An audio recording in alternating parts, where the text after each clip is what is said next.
teman-teman sudah berusaha keras pengen kaya, akhirnya apa? Bawah sadarnya menolak supaya nggak kaya-kaya. Nah, pikiran sadar hanya 12%, bawah sadar 88%. Menang mana? Happy hoki, makin happy, makin hoki.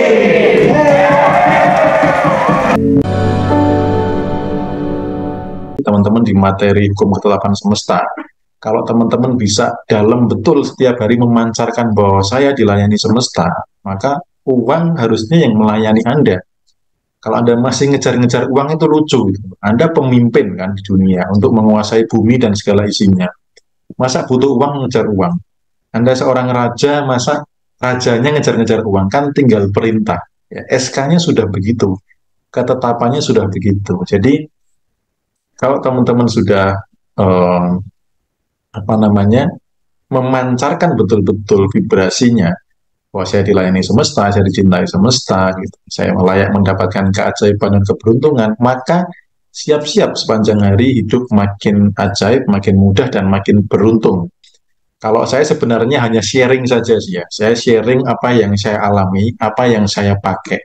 Barangkali cocok buat teman-teman gitu. Ya, barangkali cocok buat teman-teman karena tidak semua hal yang saya praktekkan bisa jadi cocok buat teman-teman gitu. Nah, teknik terbaik adalah teknik yang satu Anda nyaman, yang kedua adalah menghasilkan. Karena ketika nanti teman-teman belajar banyak hal, contoh di YouTube Ngaji Roso saja, banyak hal yang agak berseberangan. Ya, ada trainer ini mengatakan, oh tidak perlu yakin, trainer ini menyatakan yakin, ada yang di sini pakai pikiran, di sini enggak, dan lain sebagainya. Nah, sebenarnya semua itu benar versi masing-masing. Ya, sekali lagi semua benar versi masing-masing. Ya, yang dikatakan oleh trainer A itu benar karena apa? Beliau melakukan dan menghasilkan. Nah, kuncinya selama ini, selama dia melakukan dan menghasilkan berarti itu benar. Kalau teman-teman ditaruh sebuah teknik ini itu, kemudian teman-teman nanya, maaf coach, maaf Om Bimo, dari teknik itu Om Bimo menghasilkan apa? Oh, saya baru berusaha sih, saya baru optimis akan menghasilkan, saya baru rencana akan menghasilkan. Nah, itu berarti tekniknya belum tentu benar gitu loh. Ya, jadi yang saya pakai di sini adalah teknik yang benar-benar sudah saya pakai dan menghasilkan. Siapa tahu cocok buat teman-teman. Dan teknik saya ini dari mana? Dari berbagai macam sumber yang saya combine menjadi satu, yang senyaman saya. Ada yang saya tambahin dan yang saya kurangin, yang penting saya nyaman. Termasuk beberapa teknik yang dari intuisi, yang saya ajarkan di kelas offline untuk ngobrol sama uang, bagaimana megangnya, nyiumnya, ngomongnya, vibrasinya, energinya, itu dari bimbingan intuisi. Ya, bukan dari kelas lain. Mungkin kelas lain juga ada yang caranya ngobrol dengan uang, tetapi yang saya ajarkan mungkin berbeda, saya juga nggak tahu, mungkin sama juga nggak tahu, karena saya tidak ikut kelas lain yang ngobrol dengan uang. Jadi, teman-teman jangan sampai terjebak di memahami sebuah teknis.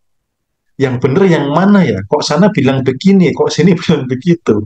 Dan saya amati sudah ada beberapa kebingungan di komentar Ngaji Roso juga sama gitu ya. Vibrasi itu apa? Vibrasi itu adalah getaran rasa, ya, getaran rasa. Nah, karena pikiran ini bisa kadang bertentangan dengan perasaan. Kata-kata bisa berbohong, pikiran bisa meleset, ya. Terus kemudian bahasa tubuh bisa dimanipulasi. Tapi kalau vibrasi itu tidak bisa. Orang kalau sudah ada kebencian, ya kelihatan banget kok vibrasinya itu. Ya. Orang kalau ada kemarahan kelihatan banget. Walaupun nggak mikir marah, tapi ketika dia nyimpen amarah, itu kelihatan. Dia nggak ngomong, oh saya nggak apa-apa, saya baik-baik saja, tapi di sini dongkol gitu ya. Itu terpancar gitu. Nah, pikiran ini bisa sebagai pengendali perasaan sebenarnya ya. Jadi perasaan-perasaan yang tidak berharga ketika berada di force itu bisa diperintah. Hai perasaan-perasaan tidak berharga, minggir, saya mau bahagia. Nah, kebanyakan orang itu pikirannya dikendalikan perasaan. Harusnya pikiran yang mengendalikan perasaan. Ketika bahayanya adalah ketika apa? Di vibrasi force. Ketika perasaannya tidak baik, ya, pikirannya dikendalikan. Akhirnya marah-marah, akhirnya tidak sadar sedang melukai orang lain, tidak sadar sedang membenci orang lain. Nah, kesadaran ini menjadi tidak apa ya, tidak peka, tidak muncul karena apa? Dikuasai rasa yang force. Jadi pikiran dan perasaan itu sebuah hal yang berbeda. Jadi pikiran bisa memancarkan perasaan, perasaan bisa mempengaruhi pikiran juga, saling berkaitan.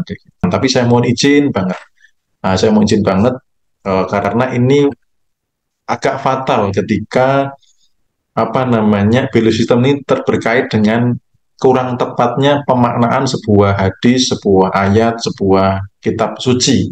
Ya, jadi ada sebuah hadis tadi yang di-share di grup 8 bahwa intinya orang yang beriman miskin itu lebih mudah masuk surga.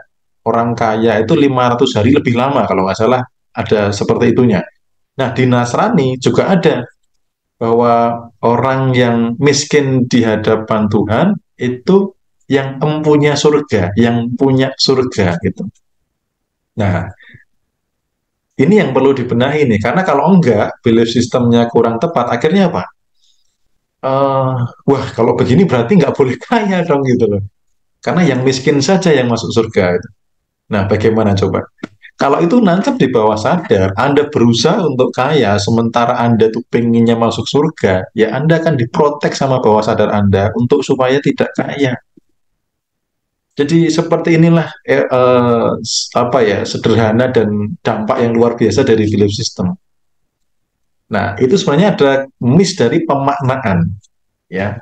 Yang beriman miskin atau yang miskin di hadapannya itu artinya begini, teman-teman. Miskin di hadapannya itu gini.